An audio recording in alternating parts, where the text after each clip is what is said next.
find out if you're ready for love. Here's your marvelous host, Nikki Lee. Hello, and welcome to Ready for Love Radio. This is your host and love coach, Nikki Lee.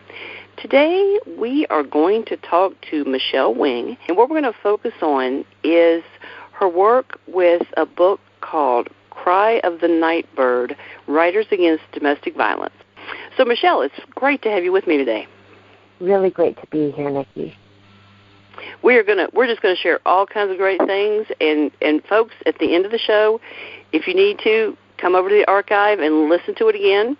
That's not a problem at all. And I will make sure to give you the link again at the end of the show. But if you go to lovecoachjourney.com, and then at the top you'll see Ready for Love Archives, click there, and you'll see the links to all the shows, including this one. This will be at the top for the next week or so anyway. So Michelle, do you want to tell us a little bit about your background and how you got involved in, I believe you're also the founder of Hurt to Hope organization, is that right? I am. Okay, tell us a little bit about how that got started. Sure. So a little bit about my background just in the domestic violence field is that, well, I guess sort of from a personal, it starts personally, which is just that I myself am a survivor of domestic violence and sexual assault. And a number of years after that, those incidents happened, I decided to get involved working as a volunteer and with domestic violence and sexual assault prevention agencies. And when I started to do that, initially I was doing the main kind of frontline work. You know, I was staffing the crisis line. I was going out and giving talks in the community about domestic violence. I was training new volunteers. You know, all of that kind of. I went to court with people, and so you know, it was just really that, you know, frontline in the trenches, doing that kind of work. And that was mostly down in the South Bay of San Francisco. And then I ended up moving up to Sonoma County, which is north of San Francisco, and I wanted to get involved again in a domestic violence agency, and so I contacted the YWCA, which is the main agency that has a shelter and everything in that area, and contacted the volunteer coordinator, and she said, you know, we're really trying to come up with something for Domestic Violence Awareness Month, which is in October, and trying to brainstorm new things. What could we do that's new and different? And so I was with her, and we're trying to think about that. And the other thing that is about me is that I'm a poet and a writer of creative nonfiction. And all of a sudden, it just kind of clicked into my mind, and I thought, you know, why don't I use, instead of doing this other thing, which, doing this sort of social work kind of thing, why don't I take what my real strengths are and do something with that, with domestic violence? Because a huge part of my own healing journey had been using writing. I had written poetry and essays and did a lot of journaling to help me heal. So I came up with this idea, and we called it Changing Hurt to Hope, Writers Speak Out Against Domestic Violence. And what we did was we put out a general call to the community, to the whole, just put out a notice in the newspaper and all over the place and said, please write on the topic of domestic violence. And so initially, I imagined that it would be survivors that would write, and maybe some just general writers who would think, oh, this is a topic. And we were asking for poetry, fiction, and memoir. And then people wrote, And then in October, for Domestic Violence Awareness Month, we staged several events in different cities in the county where the writers came and they did their work out loud. And so that was Chasing Her to Hope.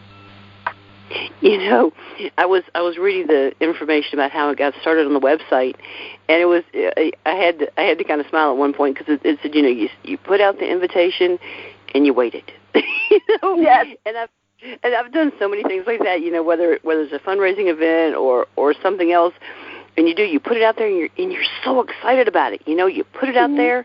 And you can't wait to get results, and you can't wait to get submissions, and every day you check the mail, and you just wait. You know? Yes, exactly. And the first one comes in, and you're like, yes! You know, so every one that comes in is exciting. But yeah, I just, like I said, that was just so familiar, because I remember that, you know, the anticipation, and especially when you're so passionate and excited about it, you know, and you're like, people, come on. Yeah. Well, really, that first year, I mean, we had no idea if anyone would do it. And, exactly. Yeah, so it's like, I don't know. But the amazing thing is that who we heard from. Like I said, you know, I had anticipated that it would be people who had been, you know, predominantly women who were survivors of domestic violence. But right. What we got was this huge cross-section of the community. The people that wrote in were adults who, as children, had witnessed their mothers being abused. Right. There was a man whose sister had been killed by her abuser. There was another man who had simply read a newspaper article about a domestic violence incident and was so moved by it that he wrote this stunning poem about it. We had social workers and teachers write in. We had a woman who had adopted children who had been taken out of a household where there was severe domestic violence. I mean, it was just like this huge cross-section. And it also represented every group you can imagine. I mean, whenever I used to give those talks out in the community before, I would say, domestic violence affects every group, you know, every race, every ethnicity, every socioeconomic group. And it happened. When we submitted right. these stories, we had African Americans, Anglos, Arab Americans. We had gay, straight. We had women. We had men. We had disabled. We had. I mean, it was just crazy. It was like every single group. You know, our youngest participant through the years of Changing Her to Hope was a 13-year-old girl that wrote about her father thing, and our oldest participant was 80. So, wow. You know, I tell you, it's so awesome that your message reached somebody that could start dealing with and healing from it at 13. That's fantastic. You know, that was one of the things, and people that listen very often know that one of my big reasons for even having the show is getting information out there that, number one, a lot of people don't want to talk about. You know, and I'm not afraid to talk about it. We're gonna tackle it if we need to. Yeah. And the fact that, and I've said so often, if one person hears it and it helps them, I've done what I set out to do. Of course, I want to help a lot more, you know. But for every one person that, you know, tackling it, and even if it's something that's very personal and hurtful for me, and I've ended up in tears in more than one show that I've done, you know, and trying not to let it come through on air.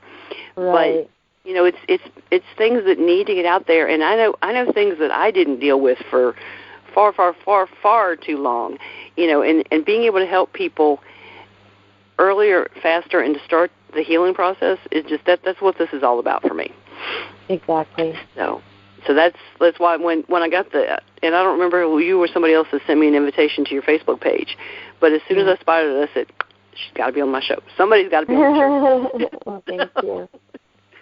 Speaking of which, do you want to go ahead and we'll do it again at the end, but do you want to go ahead and give your website and your Facebook page for people to take a look? Sure. So, well, we haven't really said it yet, but after 4 years of the Hurt to Hope program, we created an anthology, which was a collection of the writings, and the book Cry of the Nightbird, and so all of our stuff is really easy to remember. We're at cryofthenightbird.com, and our Facebook page is also Cry of the Nightbird, and our email is cryofthenightbird@gmail.com. So we're pretty easy. Once you get it, you've got it. Yeah. Very true. Okay, now, and when I was going through your information and I read through the website, Cry of the Nightbird is a metaphor. You want to tell us a little bit about how you came up with, why did you use Cry of the Nightbird? Since obviously you are using it all over the place. Yeah. Well, we were thinking about a couple of different things. One is that so often the domestic violence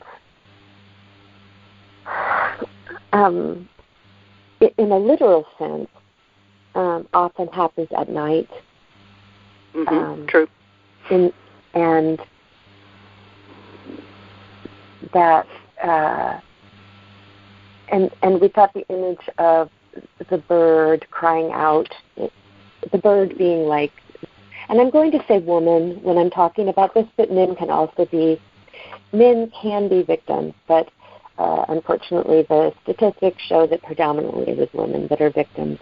But just for the sake of, just for ease of gender usage, etc., I'm going to say women, because they are predominantly the victims of domestic violence. Right. I think of the woman, in that moment being like a bird, in the night, crying out. But we also thought of it as it has the double meaning metaphorically of the bird also being capable of being able to fly, being able to call out, and being able to speak and say the truth, to reach out.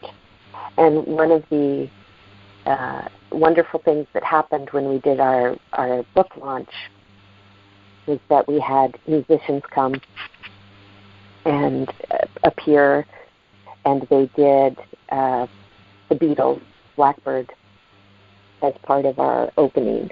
And we've had that happen at several of our readings, that we've had musicians come and play that song, so it's sort of become our theme song. That's cool. Yeah. And one of the things, the book itself is divided into 4 sections according to times of day. So it's night, dawn, noon, and twilight, which kind of ties into the title of Cry of the Nightbird. And I spotted that. I like how you did that. And that way, it also gives you like a different focus for each section of the book, too. Yeah. And so the night section is the pieces in the night section are concentrated on that moment of crisis. And the dawn is that moment of awakening in the survivor, when you say, oh my gosh, this is really what my life is like now. This is what, because I think it takes a while for you to realize it, that you think, wow, this is really it. Especially when things happen gradually. If it's all at once, it's easier to spot. Because it's like so different from yesterday. But if it's just a little at a time, and so many people do that.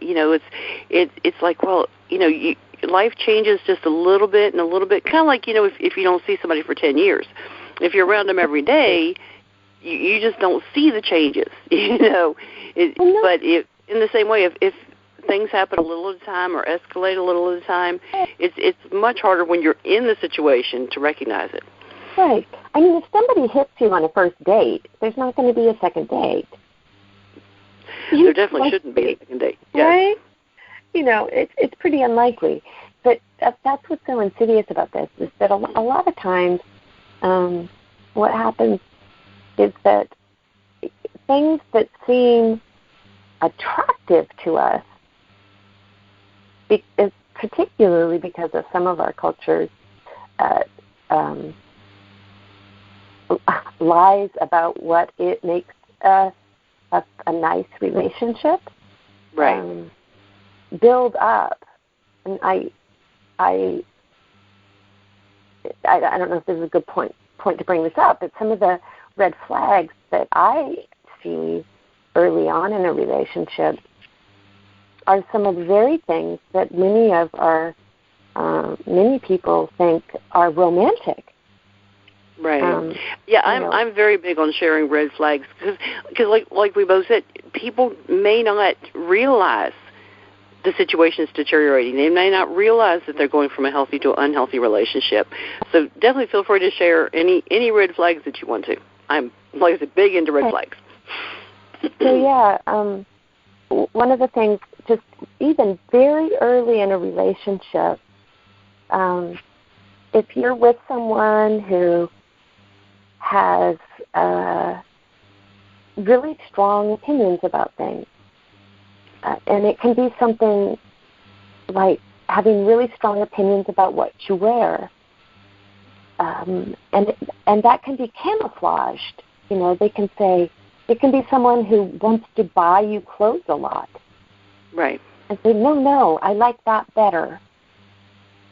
And wear this. No, wear this. Or wants to order for you at a restaurant. No, you'll like this better. Let me get this, let me order this for you. Or really strong opinions about your friends or your family, to the point that it starts to become difficult for you to spend time with them. Right. So they're saying, no, I really don't like that friend of yours. You know, I'm not comfortable with your family. I don't. So gradually, your social circle starts narrowing, but you're having such a good time with this person that it's like, no, but it's okay because we're so alike and we're having so much fun and and I like making him happy, so it's okay. And then somebody that really loves knowing where you are all the time. So they text you and they call you and they, so you're constantly, they know where you are every minute of the day. And they're very jealous, which might seem sweet at first. Right. It's like, and all of those things, like I say, in the beginning it can seem like, wow, he really loves me, or he really cares about me, he wants what's best for me. But as the relationship develops, all of those things can become, because the very definition of domestic violence is one partner who begins to exert control over the other. Right. Controlling is exactly what keeps popping into my head as you're saying this, because it seems like, or it can seem like love, and the person is so concerned, and they want to be with you all the time, and they just can't stand to be apart. But the thing is, it gets to the point where it's not that; it's more they have to know where you are to control what you're doing, who you're with, what you're, like you said, how you're dressed, what you're eating, every little aspect of your life. And to me, that's very smothering. Some people like something that close with the other person, and no separation between the two people. And I have lots of thoughts about that. But so now let's say all of that has happened, and it's all still, so far it's all been good. You've been very loving with this person and everything. But then let's say all of that has happened, and you've monopolized all your time and everything. And then all of a sudden, out of nowhere, he, you have some kind of an argument, and he says something really awful to you. Right. Really hurtful. And you get stunned. Like, where did that come from? That's right. And and then what do you do? Who do you talk to? Because, you haven't talked to your friends in months, and your family already doesn't really like him because he doesn't, so you don't really want to go to them because they are going to overreact because you think this is just an anomaly, but you just want a little bit of support because your feelings are hurt, but you don't want them to tell you to leave him, right? And so this whole thing starts building up, and he might calm down, and then he'll say he was sorry, but really you need to remember not to get him upset when he's tired from coming back from work. Those kind of things. Something I was thinking too is you start with, like you said, if the person out and out hits you, that's usually pretty obvious. That people react to that. But the thing is, a lot of those other things, they're emotionally or verbally or mentally abusing somebody, which isn't as obvious sometimes. Mm-hmm. Like you said, when the person lashes out at you and says something horrible, that'll make you kind of stop and think about it. But if it's just gradual, if it's just small things, whether it's putting you down or complaining about your taste in clothes or insulting your best friend that you've had since you were 5 years old, or complaining about everybody in your family, all of those things are being done to control you. And the thing is, they're more subtle. Maybe you've always had an issue with your mom about something, and when they say, well, your mother just wants to control you, you just need to not talk to her. You're like, yeah, you're right. So it's done in such a way, and it goes from one type of basically abuse to a more drastic, maybe physical kind of abuse. Because how many people have you been around that you've seen their interaction with somebody that they're in a relationship with or a family member or whatever, and it sounds abusive. It sounds degrading to the person, but they don't notice it. They're not seeing it that way. And there's, I'm sorry, I was wrong. I didn't mean to make you mad. Making excuses for the person. But then as it keeps going on and on and on, it escalates. And like you said, then it's something they've either said something really horrible to you, or something they said to somebody else really horrible gets back to you, or they hit you, or something that we think more of as abuse. And I'll tell you something really interesting along those lines. I was doing, actually, your project has sparked an idea for me for something I want to do now. So I was doing some keyword research, and what surprised me are some of the terms, because I'm all into long tail keywords because they work so great. A little SEO lesson.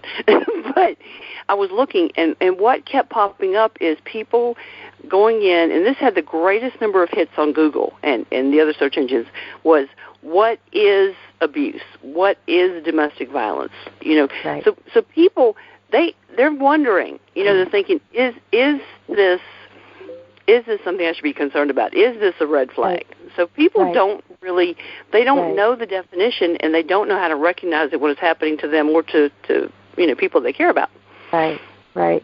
Well, I can tell you what I usually say to define domestic violence. Awesome. I was going to ask that, but go ahead. First of all, domestic violence legally is, sometimes people get a little bit confused and think the term domestic violence is anything that happens inside of a family. And so they think it can be something that, like, between siblings or whatever. And so first of all, the thing to be clear about is domestic violence is only between intimate partners. Okay. So it has to be either husband and wife, boyfriend and girlfriend, girlfriend and girlfriend, boyfriend and boyfriend, exes, people who've had a child together. They can be teens. It doesn't. There's no age limit. But it has to. So there has to be some sort of a relationship between the two people. Yeah. Okay. So that's just that definition, and that's legally. So it specifically means people who have some kind of an intimate relationship. Okay. So as far as domestic violence itself, what I say generally is that domestic violence is a relationship in which one partner uses threatening behavior in an attempt to seek control over another. Okay. Yeah, I agree with that. And it can include emotional, psychological, sexual, verbal, religious, financial, or physical abuse, as well as threats of abuse or violence to children or pets. And mostly we think of the physical abuse when we hear domestic violence, and that is devastating. But the verbal abuse, which is what we were just talking about, can be so much more, can be equally, if not more, harmful in the long term, because it just devastates someone's self-esteem, their ability to make choices, and their sense that they deserve true love. And when you read the anthologies, you will see over and over again in these poems and stories and memoirs, people talking about the devastation caused by the emotional and the psychological and the verbal abuse, even in the present. Sometimes when that was all there was, and sometimes when there was also physical violence. It was the emotional, psychological, and verbal abuse that was the most devastating. That's true. Well, and that's not something other people are going to see the scars from. They may see the results of the scars and what it causes you to do and that sort of thing, but it's not as blatant as a black eye, Exactly. Sadly. So just curious, because you tapped into something I haven't heard of, but I have some ideas that I know some examples. Mm-hmm. The religious abuse. Tell me about that. Religious abuse is when someone manipulates or tries to control someone's religion in any number of ways. You can try to force someone to be part of your religion. You can deny someone access to their own religious beliefs. You can, try to make them participate in something because of, you can, say that because of my religion you can't have access to, birth control, medical care, blah, blah, blah, blah, blah. Those kind of things. Interesting. Yeah. Interesting. It is abusive. I just had never thought about it that way. And see, I love when I learn new things when I talk to my guests. See, this isn't just to help the listeners. This is helping me too. So I always like to ask, what do you think is the hardest part of the work that you do, and what do you think is the most rewarding part? Which one would you prefer to start with? I'll do the hardest part first. Okay. This is interesting because we had at the YWCA a couple years ago. We got a new CEO, and she and I went to our local public radio station to do a little 5-minute spot for the Domestic Violence Awareness Month at that time. And I had just given her the week before, a printout of all of the Hurt to Hope submissions for that year. And it was her first exposure to them. And I had just assumed that she was coming from a domestic violence background. So we went in, we did our spot, and then we came outside, and we're standing in the parking lot, and she said, "How do you do this?" And I said, "What?" And she said, she just broke down in tears, and she said, "How can you hold all these stories?" Exactly. And I looked at her, and I said, "Oh, Madeline, is this new for you?" And then I found out she had been working she was a bank person. That she had been brought in most for her skills in, in finances and things like that. So this is all brand new. Yeah, that's a little different from one-on-one, face-to-face with people. Yeah, and she said, we're going, I want to end domestic violence, right? Right. And I just looked at her and I said, because she was asking me how do you do this? And I was like, I can't do it that way.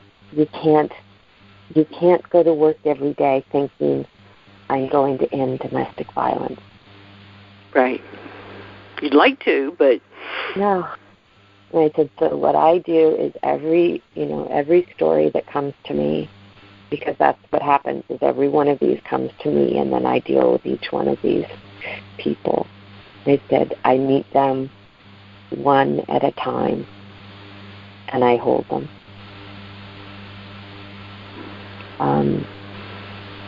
But it's still hard, because they can be, some of them are beautiful and wonderful experiences eventually, but there's a lot of suffering and a lot of pain. And there is. So, that's the hardest thing. And so I need to take care of myself and not get overwhelmed. I'll tell you, I think you're related to this. One of the hardest things I find about whether it's the show or coaching or article writing or responding to emails I get is when you really, really, really want to help somebody, and especially when there's somebody you're already close to and you see what's going on and you're trying to talk to them, is doing all that with somebody that's not ready to hear what you have to say or not ready to deal with it. And that's something, and I don't want to come off flip when I say this to listeners, but one of my things about tackling a lot of these hard topics is I want on some level for people to hear me that you don't have to be in a hurtful, harmful relationship. There are options. I'm not saying they're simple. I'm not saying they're easy, because they aren't. But and I've gone through this in a situation in my life where I had to tackle things that were really hard, and to the point of in tears every night, not speaking to people that I loved and cared about for various reasons that I had no choice. But the thing is, once you get to the other side, you realize it was so worth everything you went through to get there. Because at some point you deserve better. And the thing is, until you take that first step, it's just not going to get better. It can't get better on its own. You've got to do it and reach out for the help to make something happen. Yeah. So it's actually, so I guess we go to my next question, with what's rewarding. One, but dovetailing off of what you just said, one of the things that's different about doing this than when I was doing the frontline work is that doing this work, these writers have already, for the most part, turned their lives around. Right. So when I was or you think they're interested and they're starting to. They're taking that first step. Yeah, I mean, they've already, just by the time they've reached me, they've already made that decision. Very true. To write, and they're reaching out to me. Whereas, I was staffing the crisis line and stuff, yes, people were reaching out to the crisis line, but a lot of times, the average woman, statistics show that the average woman will leave her relationship 6 to 7 times before she finally leaves. Right. And I don't want people to mishear that. It doesn't mean that these women are weak or that they're confused or anything. Please don't mishear that. What it means is it's incredibly complicated, and that there are children involved a lot of times. There's financial considerations. There might not be anywhere to go. It's very, very complicated, And it might be dangerous, because people say, why does she stay? Sometimes when a woman leaves, it's the most dangerous time. So, exactly. It is very, very complicated, and no one should ever judge, about a woman's choice to leave or to not leave, because she's the only one that can know when is the best time. So I don't want to have anyone feel that is any kind of a judgment on my part. But it can be frustrating when you're working in the field because you're going, will this be the time? Or is this the fifth time? Or is it the second time? Very true. Very true. Yeah. So let people know that you're there to help them and you want to do whatever you can. But like I said, until that person is ready, and until they have every single thing in place that they need to, or that kind of thing, they've got to go through what they've got to go through. But be there and be as willing to help and do as much as you possibly can without forcing them into something that is wrong for them personally. Yeah. But something I tell clients, and here again, this is something I've personally done, and I have experienced the change and how much it helps, is the benefits of journaling. And even if you don't journal on a regular basis, just writing down your experience and getting it out is so helpful. And something I mentioned to you earlier, and something I mentioned to other people is something about handwriting it to many people is even more beneficial than just typing it on your computer. It's easier to type it on the computer, but something about physically taking the pen in your hand and a piece of paper in front of you and writing the details. And maybe it's not something that you can physically say to another person. I went through that one time. It was something I needed to get out. I was having nightmares and they just wouldn't stop. And it hit me one morning. I'm like, maybe if I just tell somebody, that'll help. Maybe that would help, getting it out. And then the people I needed to tell, I couldn't tell I for various reasons, mainly worrying about what they were going to say or do. But I needed to get it out. So what I did is I wrote a letter, and I held it for 3 or 4 days because I said, okay, now I have to have them read it to make this completely work for me. And then I finally did. As I was walking out the door, I said, okay, read this after I'm gone, after I leave and go home, and then we'll talk about it later on. And the nightmare stopped that night. Wow. So, I physically, after weeks and weeks of nightly nightmares, as soon as I handed them that piece of paper and I knew they were going to read it, the nightmare stopped immediately. Now, I'm not saying it's going to work that well for everybody, and the reaction wasn't what I would have wanted, but it's still getting it out made a huge difference for me. So I'm a huge believer in writing about or journaling about issues and situations that you're trying to deal with. So that's why what you were doing resonated so fast with me. I was like, yes, I know this works. And you don't have to be an award-winning writer, people. Just get it out. Say what you need to say, put it on paper. And I know with some people, they want to burn it. After they've done that, they need to burn it to just get rid of whatever remains with that initial getting it out there for them. So, do what feels right for you, but at least write it down and get the words out of you. It does help. It won't completely resolve the situation, but it will help you to at least start to acknowledge, I think sometimes. Acknowledge what's happening and that you realize there's something there you need to deal with. So what have you found as far as with people? And like I said, obviously once they've gotten the part where it's resolved, that's wonderful that they can write and share. And I would think encourage other people a lot. But what have you found to be the benefit to writing and sharing it with other people? I wanted to, a couple of things.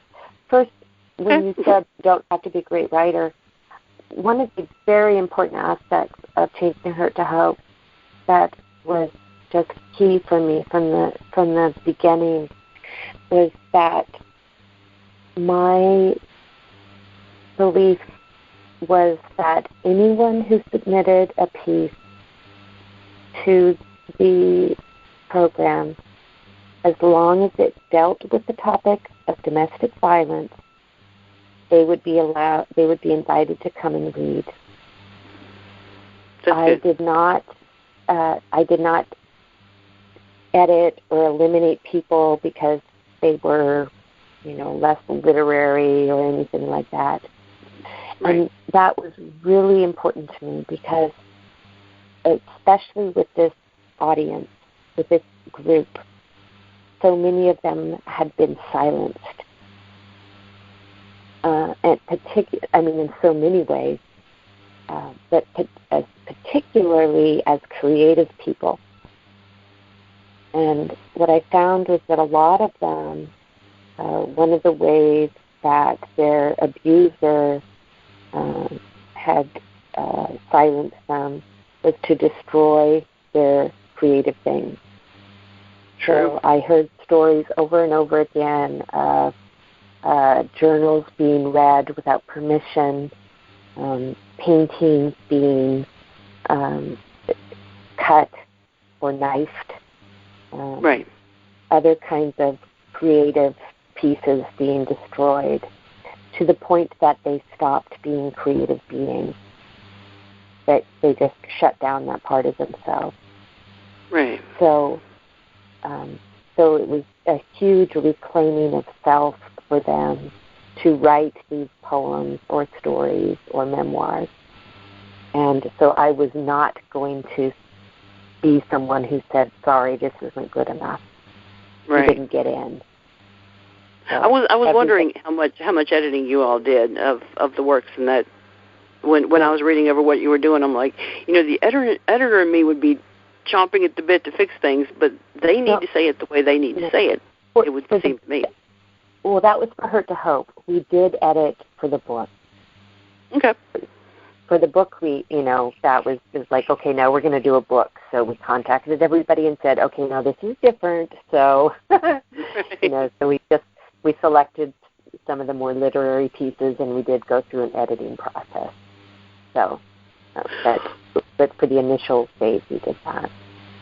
And then you had asked me about the process of writing and for healing and everything. And I know that for me as a writer and a survivor, I always say it's kind of like I have all of these, things lurking around in the basement or whatever, that's all this blah, this mess. And right. when I can go back into that, and I pick up just one troublesome thing, and if I can put it into a poem, it's like placing it into a little canning jar and, putting on the lid, and then I get to put it right up on a shelf, and it's all neat and tidy, and it's contained, and it's done. And it's not. And you know what? And you're back in charge again. You're the one in control of how it's being dealt with. It's not gone, but it's not swamping, periodically flooding and swamping the basement floor anymore. It's up on a shelf in a little poem in that little canning jar, and I don't have to worry about it anymore. And, very true. That's I like that example. Yeah, that's the way it works for me. And what I found with the writers for Changing Hurt to Hope is that for so many of them, it was just this huge cathartic moment, because many of them wrote about things that, they wrote about things that they were remarried and they had never fully told their current spouse, or they had just never spoken the truths out loud. And the writing was one part of it, which was huge, and then they shared it with me, which was huge. And then, because domestic violence happens in such isolation, you always think you're the only one living with it. Then we all got together in October, and we had these nights where they stood up in front of an audience and they read their piece out loud. So they had this experience of speaking the words. It was so powerful. And then there were other people there who were also reading their words. And so they had instant community. Exactly. And so it's like, oh my gosh, I'm not the only one. So that was sometimes all we need to know is we're not the only person dealing with something. Exactly. That's such a huge first step but it just, there's so many things in life. It's just nice to know you're not the only person dealing with something. Mhm. So yeah, that was sort of unanticipated. I just hadn't really realized how important that piece of it was, and it was huge. Everybody came up to me afterwards and said, "Oh, they just loved the fact that they got to be in a room full of people who knew what this experience was like." And then the audience, coming up and saying, "Thank you." Exactly, in a much more non-threatening way. That's kind of like the first time I ever went to a writers' conference. I felt like I was home. I'm like, everybody here loves writing and reading as much as I do. Yes, I know. I know that one. It's nice to be with a group of people that's something that's so big a part of you. They get it. Because so many people you talk to, and especially when I was first starting to write, and I said, I finally was determined I was actually going to do it after putting it off for like 20-some years. I said, okay, I'm just going to do this. And it was so nice to be around people that didn't get blank stares and their eyes glazed over when you talk about the fun of creating a character or developing the outline for the book or, getting to the end, But yeah, it was so cool. I just, at one point it was funny because I was going from one program to another, and I just stopped and I looked around and went, they all love the same stuff I do. I know. So, it can help in a positive or a negative situation. It's nice people get it. So now there was a teenager at your high school that I read about in one of the things I was reading, that you kind of jumped to some conclusions about her situation. How has your perspective on that? What was it initially, and how has it changed? This is something I think people are going to be able to relate to this. They may not admit it right this second, but they are going to relate to this. I actually did a guest blog post about this just recently because it's something that's just always stayed with me. When I was a teenager, I just happened to be. It was classes were in session, and I happened to be we had this long hallway that was just echoey, empty most of the time when classes were in session, and I happened to be out there doing some errand for a teacher, and there were lockers all the way down the side, and there was a couple, a boy and a girl, standing by one of the lockers, and just as I rounded the corner, I happened to see the boy haul off and hit the girl really hard. And what I thought in that instance was, she is so stupid. I would never let anyone hit me. And what's interesting to me, of course, later is what I didn't think or do. Right. I didn't think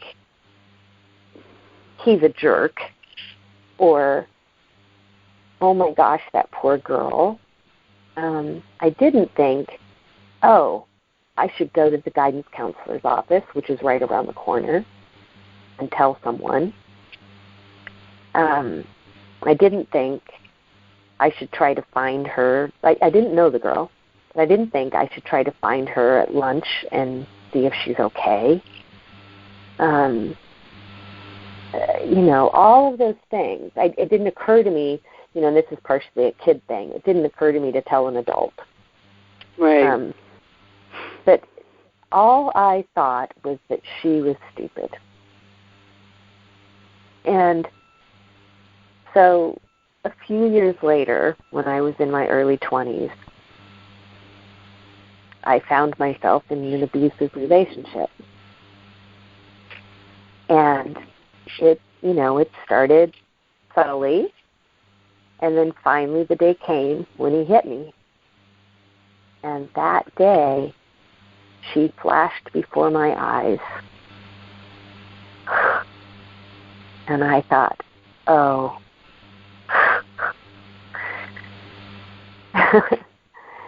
And I've never forgotten her. I've never forgotten her. And all the years that I've worked in the field and all the people that I've helped or tried to help, there's always been this sense of wanting. When I wrote the blog post, I said, I think of her and I hope she's okay and I hope she can forgive me. And then after I wrote that sentence, I thought for a minute, and then I said, I hope I can forgive me. That's true. And very true. Yeah, I read that, and I'm like, so many people, you don't, so often you just don't want to get involved. You don't want to put yourself in the middle of something. But there's so many ways to do things to help that you don't have to jump. Well, and it's not safe to jump in the middle of something like that. No. Plus you're going to make the abuser mad. You never know how he's going to do. I mean, I was even watching a Diagnosis Murder rerun last night where the woman's boyfriend was hitting her, and she went over to talk to Dr. Sloan, and she says, no, please don't call and complain about the music, because every time you do, he takes it out on me. And that was perfect timing for us doing this today. And I'm like, that's so true. We don't realize that sometimes if you don't handle it tactfully, you are going to make it worse for the person. You just never know how a person's going to react to something. So what would be some things, if a person does see something like this, what would be some ways they could help without causing an immediate situation? Because like I said, jumping in the middle, that's going to cause more problems. So what are some things that you might be able to suggest that people could do? I guess one of my main points with this story is that one of my main points was my frame of mind was that it was victim blaming, and now I have such empathy for her. But besides that, if you actually are witnessing something, if you actually are witnessing domestic violence, you should call the police. Don't do it within sight.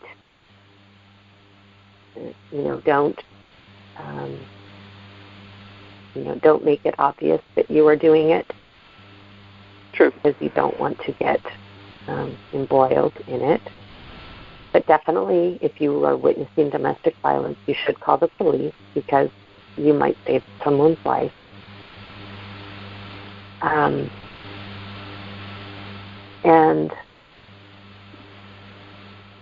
If you know someone who is in a domestic violence situation, or just you see it, when it is safe, in other words, if she is alone, then I would give her information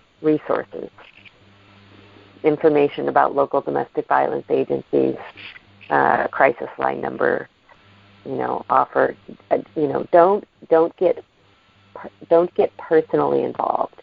Don't say you can come to my house. You can, don't do that. But try to locate her, give her resources to a crisis line, a shelter. Find out what that is in your area. There are national crisis lines as well. We had a technical glitch. Internet went down. So I'm going to go ahead and I'm going to take a couple minutes and just kind of wrap things up. First of all, we were talking about ways to get help. And I want to give out the National Domestic Violence Hotline number is 1-800-799-SAFE, S-A-F-E. And numerically, that's 1-800-799-7233.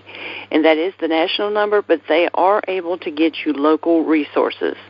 So definitely check that out. If you or somebody that you care about is in a situation that you suspect is domestic violence, please give them a call.